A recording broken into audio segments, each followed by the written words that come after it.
Jennifer Heuett, welcome to the Marketing for Business podcast. Thank you. Hey, you've got an intriguing business name, the Small Wins Company. Yes. I've got a hashtag that I put out on a lot of stuff. It's called Celebrate Your Victories. Okay. I really believe you should celebrate your victories, big or small. So tell me about the name. Where did that come from? Yes. Well, when I was starting my business about 5.5 years ago, I was thinking of what are the things that got me to where I was at that point. Nice. And it really was the small victories. It was the small wins. Yeah. And I just remember writing on a napkin. It's like stereotypical, you know, startup. Writing on a napkin when I was at a cafe saying, small wins lead to big breakthroughs. Nice. And I was like, I really like that. Yeah. I was reading the book, The Power of One. I think it's called The Power of One. Yep. Or Company of One.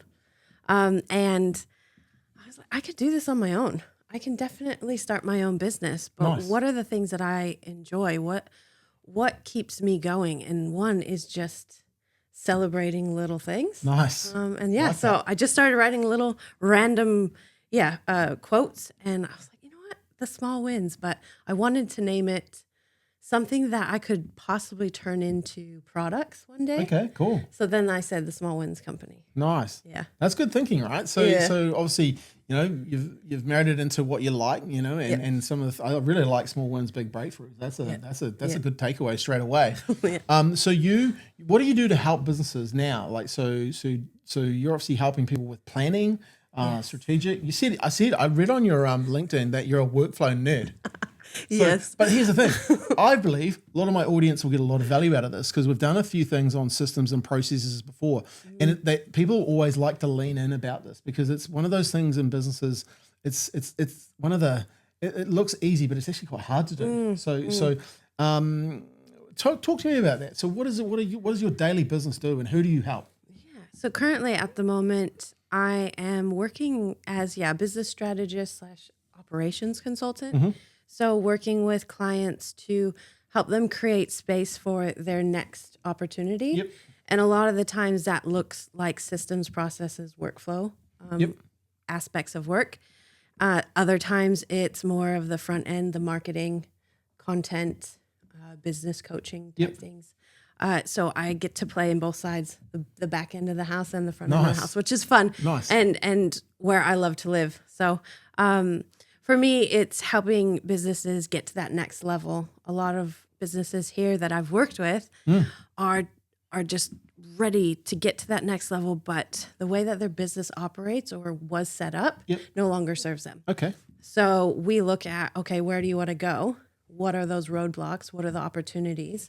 And what is the actual work we need to do? A lot of people think, I need to create more content or I need to do more marketing or, you know, the fun stuff. But in reality, it's a lot of the boring operational work that needs to happen and get teams on board and understand their roles and responsibilities and figure out a way to help them work more streamlined, more efficient, and get them enrolled in that next step. Nice. Is there any types of businesses that you work best with, like when it comes to? Oh, I have had the wildest range of clients, from luxury auto shops to pasta products to agriculture to online business coaching to nappies, eco-friendly nappies. Like it's been, both product and service-based businesses, but I have figured out who are the best clients to work with. And those are the ones that not only are ready for that next level, but they are obsessed with their client experience. Nice. So every single one that has excelled tremendously over the years working with them have put their client experience or customer experience first and foremost over their budgets, over figuring out exactly what the team needs to do at first.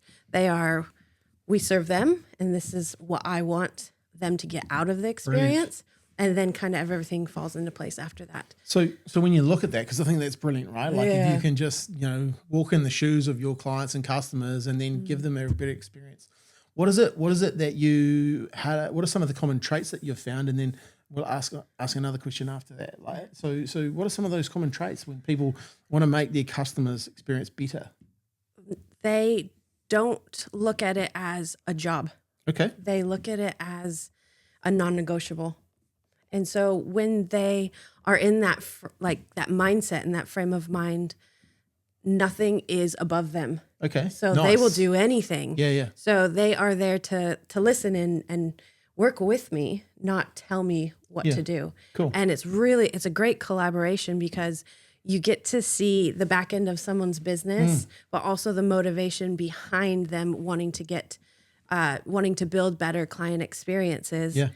And then you get to see how they train their team on that. Nice. You get to see how it falls into every service or product they have, every email, every SOP. Yeah. That client experience is that first and foremost non-negotiable, you'd say. So it's like their North Star, I would say. I like it. Yeah. A couple of things I heard. First thing is it's the mindset, right? So the mindset of the business owner wanting to they just live and breathe wanting their customers to be better and get a better result, right? So they wear it as a badge of honor that, their clients are getting the results they want and deserve, right? And their mindset is they're going to make that happen. They don't turn up just to do a job. They turn up to excel, and to some degree they want to dominate that aspect of it. The other side I looked at that was very operational, and okay, how am I going to transfer that now? Yep. How am I going to transfer that to my people? Yeah. Which that's leadership as well, right? Because great that you can do it, but if you can't teach other people to do it, and then they can't teach other people to do it, then you're kind of stuck, right? So that's a great takeaway from that. What when you look at a business, and the businesses that you've helped, what are some of the things that obviously a great mindset, operational, but what are some of the things that you do specifically to help them get ahead in this? Because I would I want to put my customers first. How do I break that down? What do I do first, second, third, fourth, fifth? Yeah. So one of the first questions I ask any client that I work with is, if we're working on client experience stuff or workflows, is what's the end result and how do you want them to feel? Nice. At every stage. So how do you want them to feel when they get on your website or go on your Instagram? Yeah. Or how do you want them to feel if they meet you at a, chamber event? Yeah. How do you want them to feel when they click purchase? Nice. What happens after that? So that's a really good way of showcasing them a client workflow. Yep. So a lot of people don't do that journey mapping. No. So I get to show them, strategically how not only is it an emotional journey for somebody who's going to spend money with you, but also the operational journey of what needs to be in place in order for them to feel and have those results. Yeah.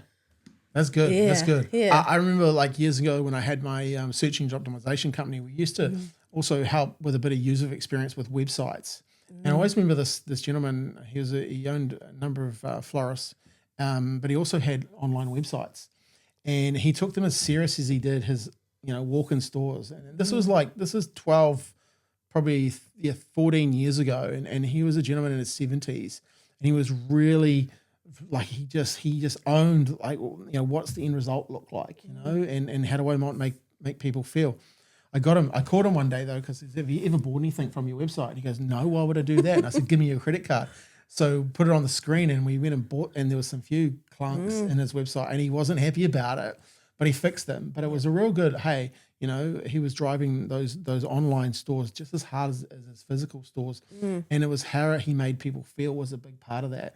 And I think it's a great question that you raised. How do you want to make people feel, when they book an order, or they, how do you actually want them to feel? Yeah. And using their name, if you can find a way to use their name straight away, that is such a huge win. I won't even call it a small win, because when we hear our name, our attention is there. It's interesting with names too, though, because your name is Jennifer, but online I was looking at people calling you Jen, and I was like, I'm going to ask, because why? I don't want to call you Jennifer all the time if you like being called Jen, right? Yeah. And I did a podcast the other day, and the gentleman's name, lots of people get his name wrong, and it's not like it's not really really wrong. They just shorten his name. And I watched a piece of marketing that, and he shared that he doesn't like when people shorten his name. So when I was speaking to him, I always use his full name. Yeah. And it's just little things like that, right? It is little things like that. Small wins. It's it's such a sign of respect, though, and effort. Yeah. Like, effort goes such a long way, especially here in New Zealand, where everything is referral, everything is, your reputation. And it takes 2 seconds to ask somebody, what do you prefer? Yeah. So good. So good. I like what you talked about though, is looking at the end result, because lots of times we just look at the start of the process and, you obviously start with the end in mind is one of the things you're talking about there. How do you help a business through that? And let's take an example. What's an example of a client? You don't have to name it. Is an example of someone you're working with, or should I just pick one? One of my favorites. Oh, well, I can talk about a client I just finished up with. Cool. We did, and the reason for that is I want to deliver to value to the listener, right? Because I want the listener to be sitting there going, I don't want the listener to be going there, oh, well, that doesn't matter because that my industry is different. I know from experience it's not, but let's give them some real life examples.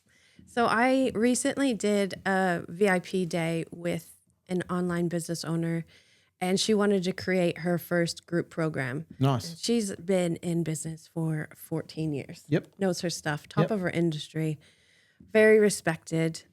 And she had a little bit of a confidence struggle of, am I expert enough to create a group program and run these people through a 6-week program or however long it was.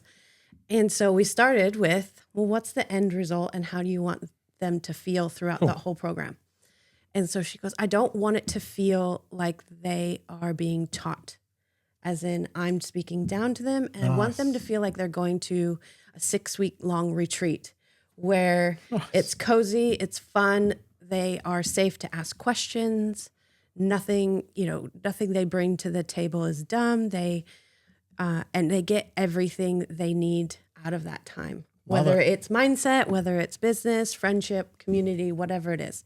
And so when I figured that out, I go, okay, here are the main pillars of what you want them to feel. And then the end result is they can basically take everything that you've taught them and recreate it themselves over and over and over again. Nice. So it's a very easy to implement framework. Yeah. So I took both, the structure of what she's teaching and how she wants them to feel, and then we created that end result. Yeah. So when I did that, we got to work backwards. Nice. How do you do that? Just on that though, that's a great reframe and a great lens to put something through though. Like the lady's done the thinking, and she's like, you know what? I want them to feel like they're at a retreat. Because guess who turns up differently straight away? Yep. The person presenting, the person, what a great way to actually turn up. And imagine if every business owner, when someone walked in the door, whether you're a farmers, whether you're a tire company, whether you're an accountancy firm, a lawyer, imagine if you had that, you just reframed, how you wanted people to feel when they interact with you. And like you want people to feel like a rock star. What does a rock star feel like? You want people to feel like they're at a retreat. What would you do differently if you came with that lens? What a great way to frame it. And the lady who is going to get a better result, right? Because she knows she's going to be able to turn up and deliver. She already has the expertise. You just shine the fact that you know your stuff. Well, that's very cool. What next?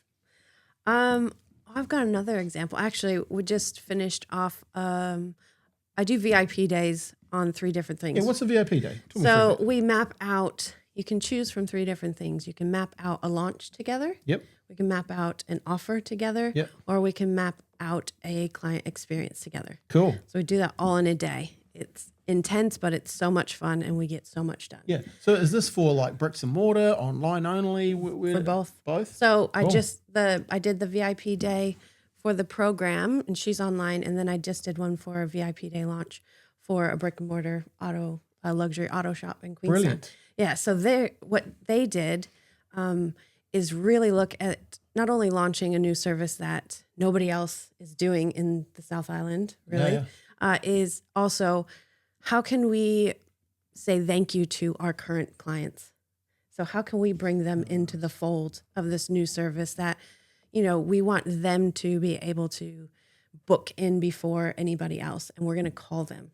Perfect. Yeah, we're going to actually call them and say, hey. But not only did we go through the launch of that, we went through what are the emails and the marketing and the visibility aspects. Nice. And how can you personalize that? And she just had the most incredible ideas. Yeah. And so it's like when you give somebody an opportunity to think differently about their business, it like opens up a whole nother side of their brain. Yeah. And they just come up with some of the best ideas and opportunities for their business. You're just kind of the facilitator of that. So good. Yeah. So they've just done an incredible job with that. And again, coming back to the fun side, which is the VIP day, but then the operational side, how are you getting your team enrolled in that? And from being able to build out that launch, she was able to say, okay, my team is strong in this. What I need to do as a leader is build trainings for this. Okay, and good. here's how it's scheduled out. Nice. And then she's feeling confident about rolling out this new service. She knows her team's going to be confident. Yeah. And so they're going to be able to then book out this service very easily because everybody's on board. That's cool. I love the framework around that too. Like obviously VIP day, that's very cool as well. Like spending the day to get something right, spending some time working on those things that matter. One of my favorite sayings in marketing is small hinges swing big doors. And it's always those little things that you pull together that, when you launch it and it looks like it's seamless, but there's been all these other things that go into it, right? There's 1,000 little things that go into it. What's your thinking around like that critical thinking space and that strategic thinking space? Like not enough businesses do it, right? Oh, no. I spent decades now in strategy work. Strategy is like my love language. I love it so much. Where did you learn all this sort of stuff? Just experience. Like I went to school for marketing, went to uni for marketing. You're obviously not from New Zealand. No. You've got an accent, so tell the audience where you're from. I'm from the States. I went to uni at Boise State University, and I went to school before social media was a thing. So I learned, traditional marketing. Yeah. And Facebook had just come out where it was only for uni students. Yeah, true. And MySpace was all the rage. But I just learned so much of marketing and strategy through my hospitality and tourism jobs. Yeah, nice. You just learn so much about people because you talk to strangers all the time, every day. And you're curious, right? You get curious. You're good at asking questions. You're good at selling. You're good at figuring out 50 different things at once. Yep. All while keeping a smile on your face. And so for me, that's where I think strategy really started to play in my life, is that I had to juggle quite a lot of things, but I knew if I started to kind of build my own playbook and be able to do the same things repeatedly, they were getting great results. Yeah, nice. And you can do that literally in any job you've got. Yeah, totally. So I realized I had a very strategic thinking brain when I started to just get promoted in work. And like, she's not asking normal questions. She's asking like business-related questions. What were you doing at the time? So I was working at resorts. Oh yeah, nice. And restaurants. Yeah, but then perfect. came over here and started doing social media management and marketing. Yep. And doing more strategies. And that's where I really fell in love with strategy and realized nobody really in New Zealand took the time to build out a strategy. But then the bigger hurdle was, what do you do when a strategy is done? Yeah. So I played in that area for a really long time. That's so good. I'm a massive believer. You got to design your marketing strategy to pick the marketing tactics to produce the results you want. Too many businesses focus on marketing tactics and have no strategy, or they have a strategy and then they have really inconsistent tactics and wonder why it fails, or they've paid a bunch of money and then just through the line it just gets watered down and no one's actually doing the implementation anymore. I really love what you said about hospitality. I'm a massive believer in that too. I grew up, did hospitality management after I left school, realized that I liked the other side of the bar versus the pouring the drink side. So I got out, but I've always, had jobs in hospitality and it made me curious. It made me relate to people. It's given me the gift of being able to talk to people. And I think, I do talk to young people and say, hey, get a job in hospitality. But get a job to be curious. Don't get a job just, don't just go there just to work. Go there to find out how things work, and be curious about that and be curious about people. Go up and say hello to people. Amazing how things change in your world when you do, right?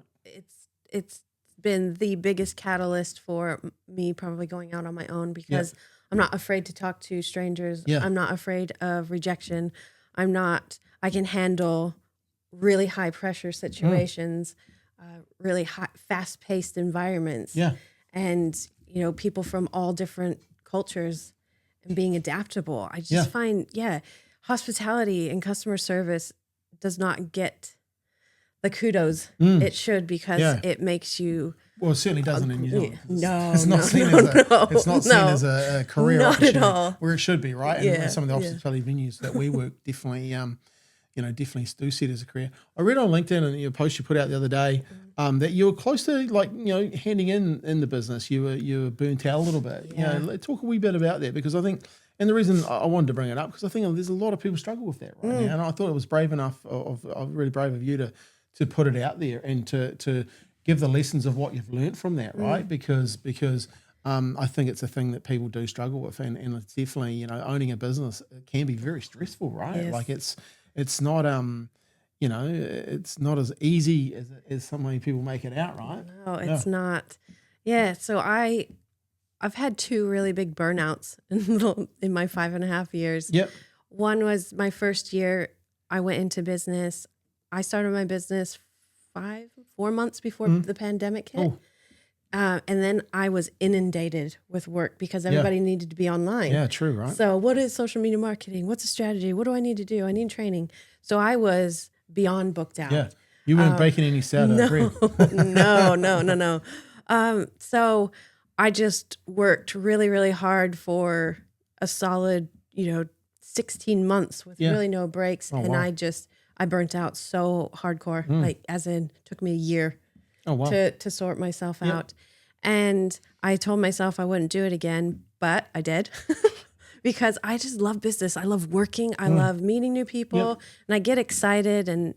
But what happened a couple years ago is I just started to do work because I'm good at it, not because it aligns with where I want to go with my business. Okay. Yeah. And, you're like, oh, well, it's consistent money. It's good. High profile and client. That is a trap that a lot of people fall into, right? And I think, like if I'm, thinking back of the days when I've had some of my businesses, definitely fallen into that trap, right? So yeah, it like most business owners would be nodding their head there, right? Oh, I've had so many conversations with business owners in the last year around that. And yeah, so I did some work for a while that I have the skills in, but it wasn't my zone of genius. It wasn't my favorite thing to do. It didn't light me up. So, draining that energy for a really long time, working on empty, I just kind of said, is this really what I want to do? Do I really want to own a business anymore? Maybe I just go to get a job because, that will pay more than what I was making at that time. Yeah. And probably have a bit more fun. Oh yeah. Have the weekends off. Yeah. And so I just started to contemplate, is it better on the other side of just being employed, having benefits and all that? And I ended up going home to the States for 4 months, escaping winter, turning 40, having that whole life, whole situation. Yeah. And what I realized was, I needed rest, but I'm somebody who just can't work to work and do things because I'm good at it. And I know so many business owners who have put themselves kind of in that valley of despair of working on things that, they're known for, they're good at, but they don't want to do anymore. And they can't get themselves out of that valley. So it took me a while, but what I decided was I was going to change what I was doing. And I just told myself that you're going to do it and it's going to work. It was simple as that. Nice. It wasn't any, I didn't meditate for 6 months. I didn't do any big thing. I just told myself that I was going to do it and it was going to work. I love it. And my business is completely different now. I think there's massive power in just saying I'm committed, right? And that's what you said, decided that it's going to work, and then it's just there's no other things. I really have a lot of respect for that. I remember leaving the corporate world I drew a line in the sand down in Wanaka. I was going to Wanaka on a big project, and Wanaka is one of my favorite places in the world, and it has been since I was probably about 16. And then I realized I was working down there, and woke up one day and I was like, oh, man, I hate being down here. And I was like, hang on. I was sharp enough to realize that there's something else going on. And I said, you can't hate Wanaka. It's one of the most beautiful places in the world. And I realized, I was not liking what I was doing. So I drew a line in the sand down at the beach in Wanaka there on the stones, walked over it, called my boss and said I quit. Nice. And he said, no, you can't. I said, well, I just did. And he goes, no, I'm resigning. He goes, no, you don't understand. I'm going to be relieving in 2 weeks. Oh, no. You're supposed to get my job. And I'm like, too late. I beat you to it. We kind of laugh about that now because we catch up once in a while. But, the respect to decide, hey, I'm going to do it and I'm going to make it work. And I think so making that decision, and look, some people will listen to this and go, oh yeah, it's, lucky for Jen, she made that decision. But where did the willpower and the mindset come to? Was it just that you were fed up, or did you just know, hey, I'm good at what I do, I'm just doing the wrong work. If I lean into the right work, I'm going to be okay? Yeah, I took a long time being in a not so great mental space before there was a little bit of, I got fed up with it. Nice. But also I know myself, and I am a high achiever and an ambitious person. Brilliant. And I wasn't acting in my best way. Cool. So I knew that my best self is somebody who goes for big things and takes big moves. And so for me, it was, how do I get back to my best self? And so I just figured it's like, it's aligning your version of success with what you want to do. Yeah. That's so important, right? It's so important. Yeah. And it's so easy to get, go astray from that and to not have a North Star. Yeah. And I think you bring up a great point, because I've actually done a podcast on this with Olivia, who's a business partner. We talked about your version of success, because your version of success can be completely different to someone else's, and it actually should be, right? Oh, absolutely. But you've got to know what your version of success looks like, right? And you talk about the North Star. I think that's really important, that you know what your version of success looks like. I know for a fact that so many business owners do not know what their North Star is, or what their version of success is right now. Yeah. Because it's probably something that you haven't thought about for a few years. And in those few years, your business has changed, you have changed, your mindset has changed, your life outside of work has changed. Yeah.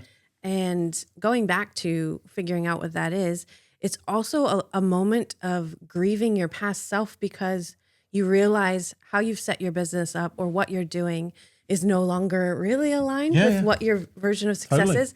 So now you have to take action. Yeah. And that's where people don't. Yeah. That's where people stop. Yeah. It's like, oh, this is going to be a lot of work, or it's too much. And so they live in this situation where, yes, they're making comfortable money, or they've got good clients, good friends, but they are not. They know they're made for more. They know their life is made for more, and they're not living it. And so just every day it kind of chips away at them, and that's when burnout just takes over. So you got yourself out of that valley of despair and now on a path to really help. I guess you said your love language was around strategy. So like, if you just do that, you win, right? Yeah. So helping businesses get clear on that and build that strategy in and around. I love the VIP day. That's really cool. Yeah. And working on let's talk through offers, because where do you think people go wrong with offers? Because I think it's one of the keys to transacting more business, right? One, I have done this, so I'll raise my hand and say I've been guilty of this, is just having too many offers. Yeah. Or at least too many offers that are public. Yep. So I've got quite a lot of extra services that are like my hidden menu, my secret menu, that I only bring out after someone's worked with me on a specific thing. Nice. So my client retention is like, people have worked with me now over 6 times because I have that next step available. Yeah, next step. So I would say 1 is too many public offers, and 2, not enough next step offers. Nice. So for instance, people who are working in strategy, I can build a strategy, But how can you start to think 2 steps ahead? What else do they need help with before or after? Yeah. So are they struggling to understand what strategy is? Can you do a lower ticket digital product? Yep. Can you do a mini course? Nice. Can you do in-person training? And then get them into a strategy. And then afterwards, can you train their team? Can that be something that's, the next 3 months? Perfect. So don't look, again, that's very strategic about strategy, is figuring out how you can help with a wraparound support, not just one thing. Yeah. But don't make all of it public. Yeah. I like that. Because it's so easy to actually have somebody come in and say, oh, hey, Scott, I really need some help with social media management or marketing. But then you have a conversation. You're like, actually, you're not at that stage. However, we do have this offer available. You go through this, then we can do the strategy bit. Yeah. Then we can train your team in workshops. So now they've come to you with one thing, but now you can help them for a year. Yeah, totally. How good. Yeah. I think, it's an interesting saying that it's from my copywriting days, a confused mind never buys, and that's what happens when you have too many offers, right? I love that saying. They're like, I don't know what to do, so I'm going to do nothing. Yes, absolutely. So I would say for sure, too many offers. And then a lot of people think that you need to have, the offer suite where you've got the low, mid, high ticket. Yeah. Not a fan. But it's also just what do your actual ideal target audience want? Exactly. And where are they at? Yeah. And put yourself in front of them. Yeah. And it doesn't have to be a lower ticket or a higher ticket. It can just be an offer. Yeah. And I think we get really stuck, especially in the online world of I have to have things priced so differently at different stages. Yeah. But the first thing you need to do is have a solid core offer that makes you money. Yeah. And then you can do other little things. A lot of that online stuff was made up out of a guy called Dan Kennedy, who was a direct response copywriter out of the States. And he tested back in the day with direct mail, the $97 and stuff like that, and $27. Yes. The internet just had adopted it and so many people do that now, it's crazy how it's still going.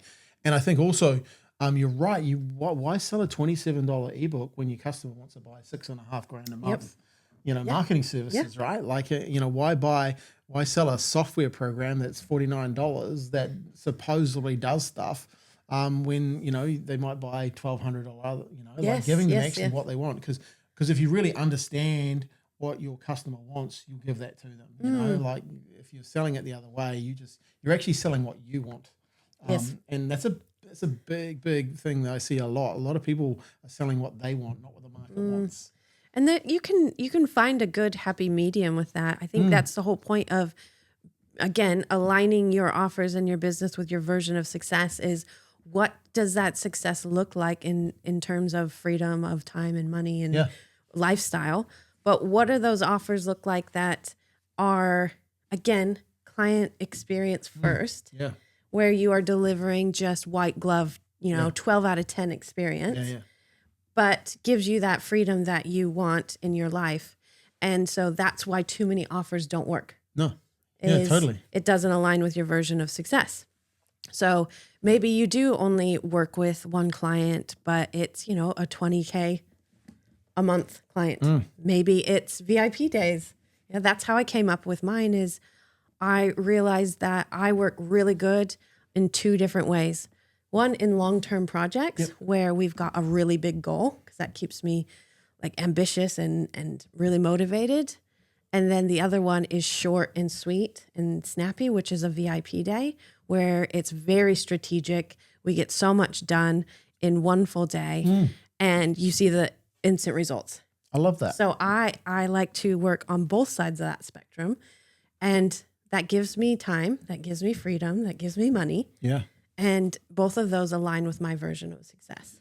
This is awesome, Jen. One thing I'm just wrapping my head around here is you called it the valley of despair, I think. But out of the valley of despair, you've created a business by design. Yes. And what you want to show up in the world with your genius. And I think that's credit to you for going to that place to then come out of that place to actually build something that's meaningful and impactful to you and also to your clients and community. I love what you said about long-term projects, like, because that, fits around what you want to do, but then you also get the I guess the dopamine hits and of the short-term days as well. So very, very clever on what you've done there. Let's flip the switch a little bit. Let's talk about marketing and social media. Obviously you've done some stuff for some companies and did a bunch of it during COVID, etc. What are some of the myths that you look at with social media today and when it comes to marketing? What are some of the things that you look at and go, oh, that's just not true? Yeah, I would definitely go back to the tactics aspect of posting more means you're going to make more. Having more followers means you're going to make more money. Yeah. That's a huge one. It's just not true anymore, right? Yeah. Because people are still stuck in that though, right? They don't understand their algorithm and they're talking about, where are your followers? The whole tactics of, that was a really big roadblock, still is, with a lot of the business I worked with is, they came to me saying, I know I need to post more, or my team needs to post more.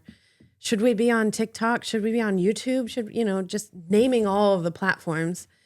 And then I say, well, who's your target audience? And they say, everyone. Yeah. It's just like that stereotypical conversation. I had it so many times. Yeah. And so I started to use all of those things in my content myself to help people understand what they were thinking of in marketing is tactics, not strategy, but also getting them to think deeper in their marketing. Nice.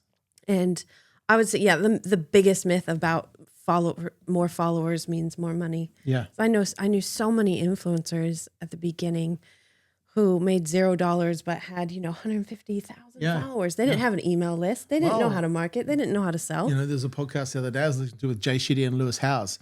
He had over 200 million views, and he was 4 weeks away from going broke. Like the perception you would have seen at the time is like, this guy is on fire. He's the real deal. 200 million views. His videos are popping off, but he's got no money in the bank. Yep. Because he hasn't learned strategically how to monetize that audience and how to actually add real value to it, right? So, it's an interesting one. I always remember when Twitter first came out, John Campbell, I'm dating myself here, John Campbell would have him on, he would start mentioning this thing about Twitter on his TV program, and people would ring me saying, Scott, we need to be on Twitter.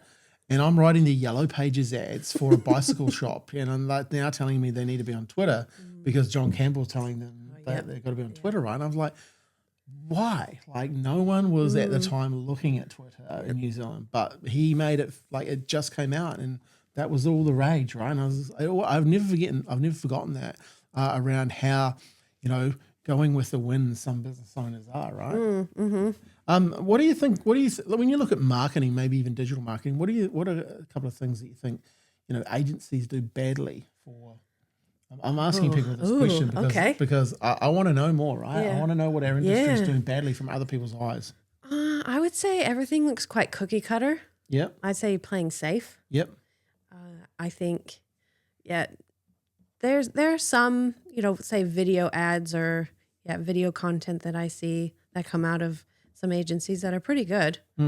But I would definitely say playing the safe, a little bit sterile content that doesn't necessarily look individualized. Yep. That's probably the biggest one. Just doing what everyone else is doing. Yeah. And there's still a lot of marketing jargon being used and a lot of fluff. And I just think they could probably get to the point a little bit quicker. Yep. In certain things, or make the copy a little bit more punchier, definitely more personalized. Yeah. I think, I see a lot of content every day. Obviously, I'm an online business owner. Totally. I'm on social media quite a lot. And then you just start to see everything look same. Yeah.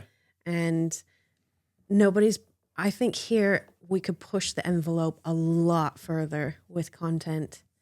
It's being in that safe box, don't want to be looked at as different. It's interesting because I was listening to Rory Sutherland this morning about this, and he was actually saying the same thing where, marketing companies and agencies, they've got in the trap of like what your PR companies were, and PR companies would basically tell you, hey, play safe, don't put your head up, don't get involved in this conversation because you'll get shot down. And I think that's where, a lot of companies today, they don't actually want you pushing the boundary too hard, right? Like as far as putting that out there. And I think, there is that fine line. Yes. Because if you get it right, it works really well. If you get it wrong, everyone is a critic today, right? Oh, everybody is a marketing expert these days as well. And it's hard. It is hard with a client to get them enrolled in new vision and new ideas. But it's also, I wouldn't keep that from me pushing. No. Yeah. Make a good point around jargon though. I definitely see, our industry using too much jargon. So, you thought you were coming here on a podcast, but I was actually flipped the switch and now I'm getting consultating. Yeah, there you go. Good. Free businesses. Never miss an opportunity when you're dealing with experts. Yeah. Hey, this is really interesting. Like your mindset's pretty strong, right? Where did you start to learn about mindset? 'Cause I'm a massive believer that business is probably one of the hardest personal development games, right? And if your mindset's not on, you can actually end up in a world of hurt when it comes to business. So what have you done over the years to strengthen your mindset? I would say it actually started very early. I played so many sports. Nice. And I was actually very good at a lot of them. Yeah. And I ended up becoming like a state champion in softball. And wow. But I played over almost 300 softball games a year when I was like aged 11 to 17. Yeah. And so reps, just doing it. Doing the reps, losing big championship games and coming back from that, rejection at a young age, Was and it softball failure. Or baseball? It was softball. Softball, nice. Yeah, and just losing at a young age just built so much discipline and resilience. And so being able to just bounce back from that, and then having the absolute best senior year of my life where we came back from the losing bracket to win the championship, and I hit the home run to win the game, right? It couldn't have been a better last game for me. But that's awesome.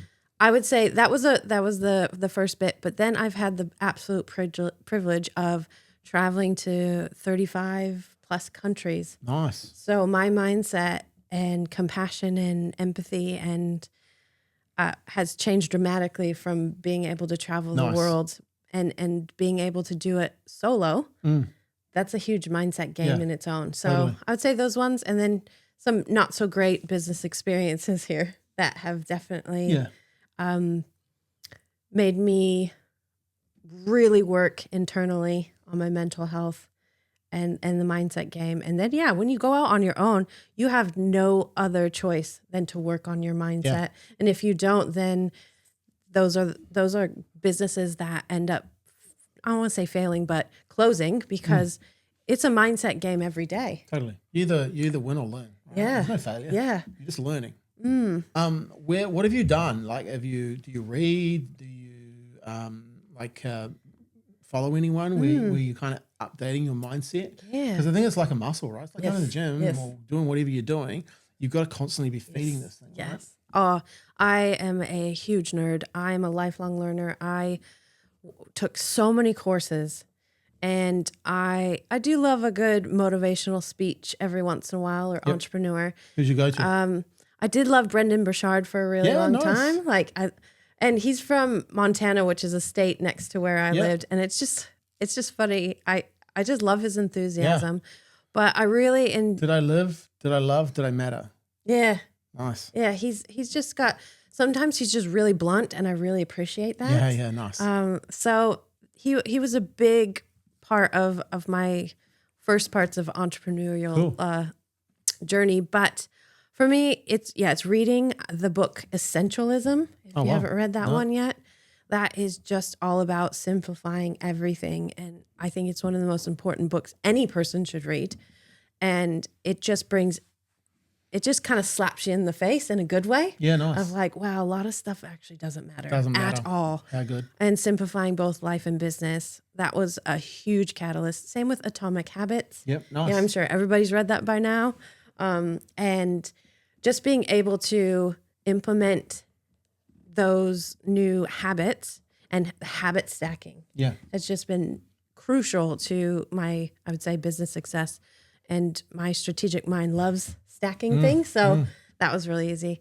Yeah, podcasts, reading, courses. I'm just always learning. And Constant learning, updating. And I think it's really good. One thing you said at the start, though, is like learning to lose and being okay with it, but like being resilient around that. And I think that's where, you know, I think for kids growing up, team sport's so important, you know. So important. You know, I know from my son's team, you know, having losses and what they learn from it, you know, and like just the fact that, hey, we're going to be better next time. We're going to work on the work-ons. And I think it's really important. And then great to get a victory, right? Like, and like, as I said, I think I said at the start, you know, one of my core values is celebrate your victories, right? We created a hashtag, celebrate your victories. And I think that's really important. Like when you get a victory, you must celebrate that victory. And that's what I love. You know, the Small Wins Company is such a good thing, right?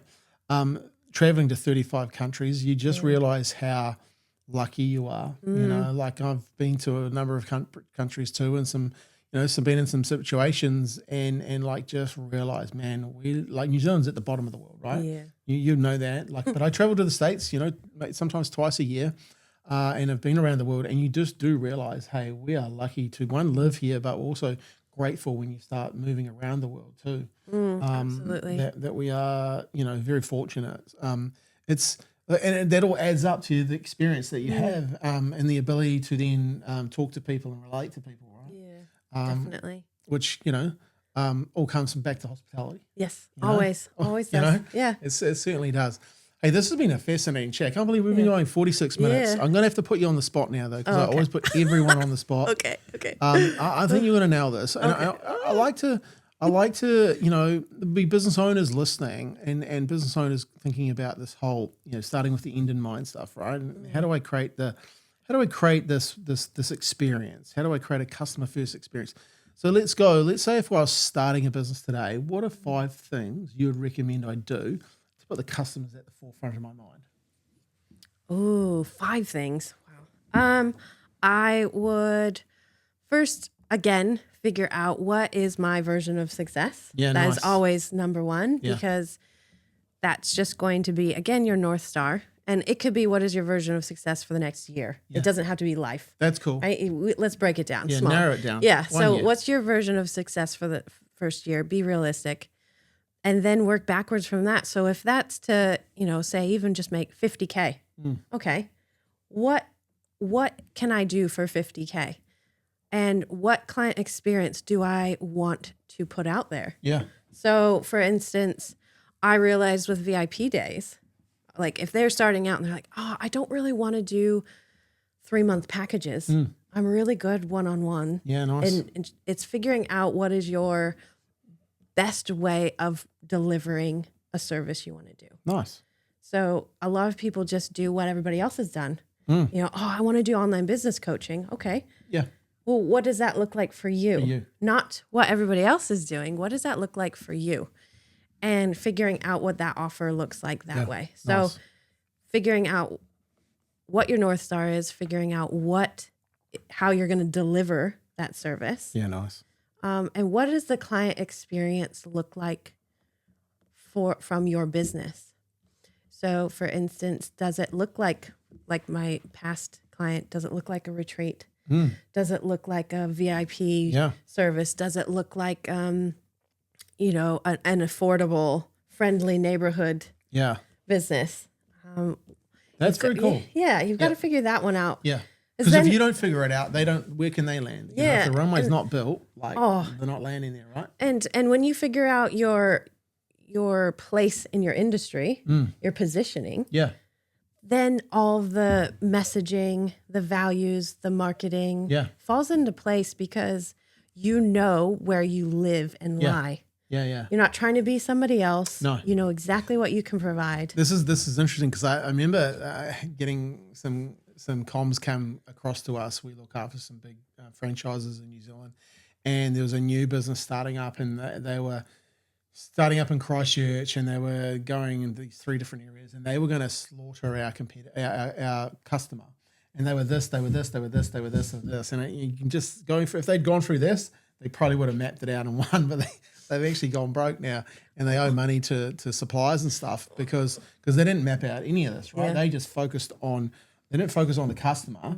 They focused on the competitor. You know? And what a massive mistake that is, you know, it's such a mistake. Put your customer first, not your competitor. Yeah. I mean, the easiest way to rid that of your mind is next time you go to the grocery store, New World, Pack Safe, doesn't matter where, go to the bread aisle and see how many different types of bread there are doing the same thing. Same thing. Like there's room for everyone. So I think a lot of the times we spend way too much time on the competitor aspect and not enough time researching, calling, interviewing your ideal clients and figuring out what makes them tick. You're not going to make money by figuring out what your competitor is doing. No. Yeah, you can find like the unique point of difference, but after that, let them go. Yeah. Let them live. You've got other stuff to do. Your clients that you want are on the other side of you taking action and finding them. Yeah. Having those interview people. Yeah. Do research. Totally. That's massive. And it's free. And it's free. Exactly. I've started reading a really good book. It's called Unreasonable Hospitality. Have you heard of it? Yes, I have. And he talks about, I think his name is Will Gujard. He talks about, benchmarking and actually reverse benchmarking. So look at like what your competitors do poorly and make that a win. And I thought that was really good thinking. That's a really great flip on it. So he took all his staff. Their restaurant was number 50. He took all of the staff to the number 1 restaurant, and he asked the staff, "So what do you think we should do?" And they were like, "Oh, well, we should do this and this and this." And it was all the things that the people were doing well.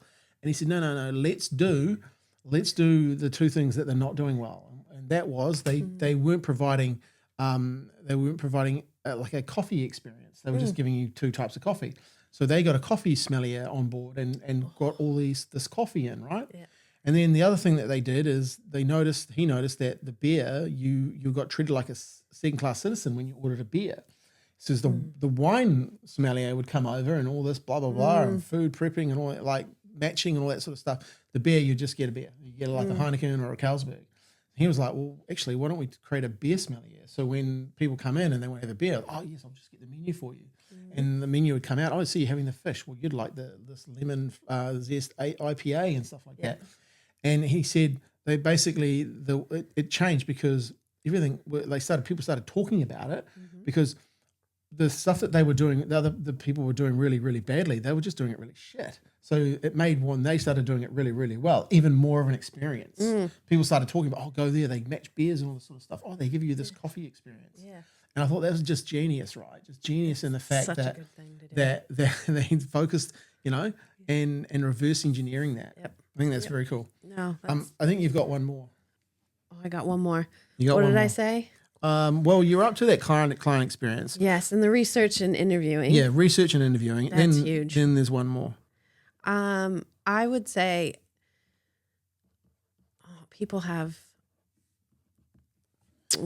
I say when you are first starting out and you need clients, but you also need social proof. Social proof is non-negotiable now. Yeah. Your first few free. Yeah. Like, get it done. or just even if it's, a big discount, get it done. Get that social proof. Figure out your client experience. Have them go through it. Get feedback. Yeah. Revamp, and then go hard on those offers. As the feedback that you're going to get from those clients is going to make your business and your offers 1 billion times better than you second guessing and trying for the next 2 years. Totally. I think it's a fast track to your success and understanding, that comes down to understanding your messaging better, what to use in your messaging to get those ideal clients, figuring out, the people that you did for free, you did the services for free might not actually be your target audience. Yeah, so, totally. Like, again, so many lessons learned by just going out there, taking action and getting the work done. So good. Yeah. And also, get known by the success of those clients too. It's one of the things I just pound all the time. Get known by the success of your customers. Yes. Work hard to get them the results, and then, lean on into those results and make them work harder for you. Yep. I'll add one more to it. And that is, look, I think you should get someone to help you with this sort of stuff. So where do people get hold of you? Yes. I hang out nowadays on LinkedIn, I think, more than I do on Instagram now. Nice. LinkedIn, it's just Jennifer Heuett. My last name's spelled a little bit funny. Well, don't worry about that because we'll put all the details in the show notes where people can get hold of you. Yeah. And yeah, definitely hit up on LinkedIn. You got some good content coming out on that. I think you've shared some really good things there. And one big takeaway for me out of this is right at the start, and I think it's a big takeaway for all business owners. Getting clear, what does the end result look like, and how do you want make people to feel? Yep. Like not enough businesses are probably doing that, right? Yeah. They're not thinking about how they make people feel. And the lady that you helped, saying I want people to not people feel like it's a talk fest, but they're actually at a retreat. What a game changer that is. It is. And then you get to create an offer that nobody else is doing or providing and delivering it in a way that feels really good for you. And also just think about the environment in which we're in globally. Totally. Where, everything's on fire. And if you can create a personal client experience where they feel seen and heard and valued, oh my God, you're in it. You're done. Yeah. People are really going to gravitate to you. Yeah. All right. Hey, this has been a fantastic session and podcast. Really, really thank you for coming along. Yeah, of course. Thank you for coming and sharing your knowledge. I think you've shared some really cool information today. All right. So now it's over to you. Your job is to share this podcast, right? Jen's really delivered here some really good gold nuggets. So do us a favor, tag Jen on LinkedIn and tag us in and share it with your community. Look, the more people that listen to the spot, we start to go up the rankings. More people who share it, we start really getting some great traction. I think I looked today, we just are back in the top 5 again in New Zealand for marketing. By the time this one comes out, we would have been in the top 1 again. So really appreciate you guys sharing.